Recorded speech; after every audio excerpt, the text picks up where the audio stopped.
Kevin Elson. Here's a look at what's going on this week in the news. We begin with news from the Vatican. Pope Francis welcomed members of a pilgrimage from the Evangelical Lutheran Church of Finland at the Vatican this past week. The Pope told the group that he is praying that the Lord may bestow his blessing on the Lutheran Catholic Dialogue Commission in Finland, which is working diligently toward a common sacramental understanding of the Church, the Eucharist, and the ecclesial ministry. The Pope recalled to the members of the group his visit to Sweden last October to commemorate the 500th anniversary of Martin Luther's efforts to reform the Church.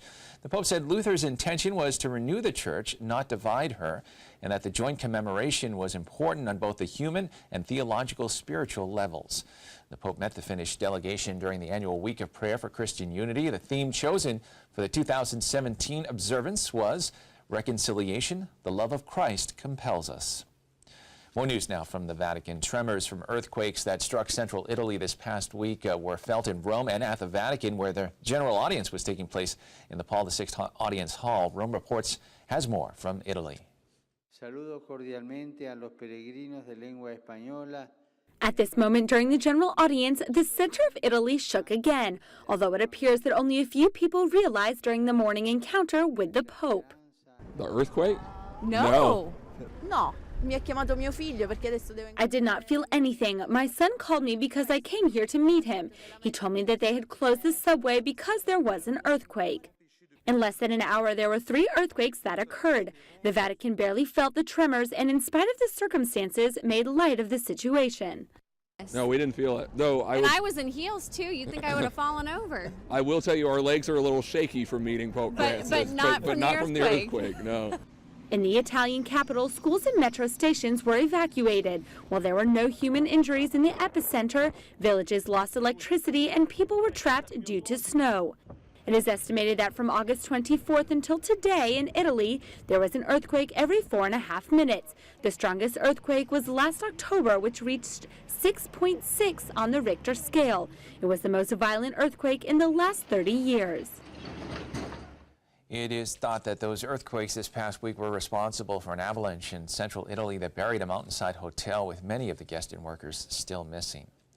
In news now from around the country, a contingent from the state of Louisiana met briefly for a photo op with Pope Francis this past week at the Vatican. The meeting was in recognition of the commitment on the part of the Pope and of a coalition of state and private agencies in Louisiana to stop human trafficking.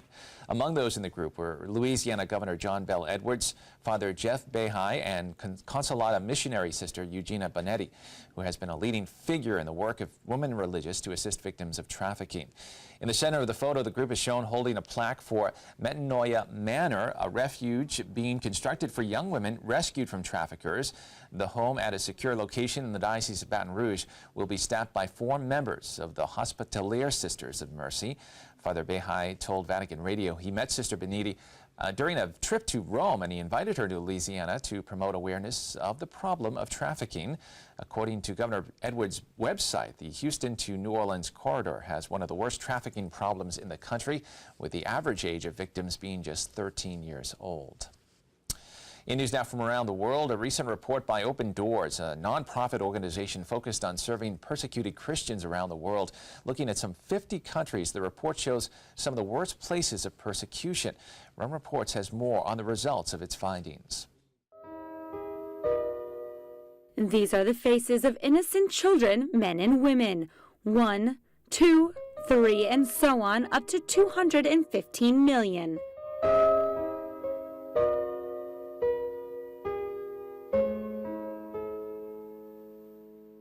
This is the number of people who suffer violence for the mere fact of being Christian. The statistics have been revealed in the latest report by Open Doors, who for 60 years have taken the pulse of religious persecution in the world. The investigators analyzed 50 countries throughout the world, totaling 4,800 million inhabitants.